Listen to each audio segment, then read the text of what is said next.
दोस्तों, जिस केमिकल की वजह से इटली में 3.5 लाख लोगों की जान खतरे में आ गई, वो अब इंडिया में बनेगा। दोस्तों, इटली में एक विकेंजा नाम की जगह है जहां ये केमिकल बनाने वाली फैक्ट्री थी जिसका नाम था मिटिनी। अब फैक्ट्री के आसपास के लोगों को बहुत अजीबोगरीब बीमारियां होने लगी। अब जब केसेस ज्यादा ही बढ़ गए तो लोगों के टेस्ट कराए गए और उनके खून में से निकला पीएफए, एक ऐसा केमिकल जिसको फॉरएवर केमिकल बोला जाता है।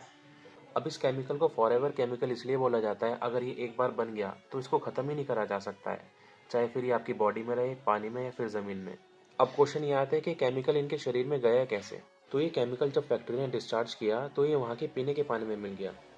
अब इटली के हेल्थ इंस्टीट्यूट के हिसाब से ह्यूमन बॉडी में ये केमिकल 8 नैनोग्राम पर मिलीलीटर से ज़्यादा नहीं होना चाहिए। अभी इसी फैक्ट्री में एक वर्कर था जिसके ब्लड में ये केमिकल 91,000 नैनोग्राम से ज़्यादा पाया गया, जो कि 8 से कम होना चाहिए था। और ऐसे ही 3.5 लाख लोग इस केमिकल से अफेक्ट हुए।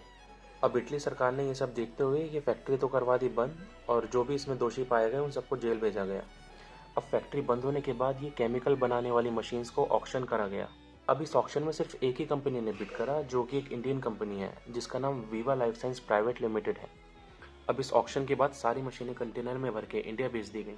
और ये जो Viva life science private limited company है, ये एक इंडियन कंपनी की है, लक्ष्मी ऑर्गेनिक प्राइवेट लिमिटेड।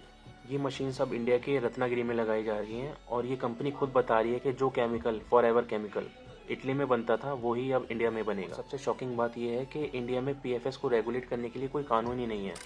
अब आप खुद सोचिए, जो कंपनी इटली में 3.5 लाख लोगों को बीमार करके आ रही है, वो चुपचाप इंडिया में आ जाती है एक ऐसा केमिकल बनाने के लिए जिसे रेगुलेट करने के लिए इंडिया में कोई कानून है ही नहीं।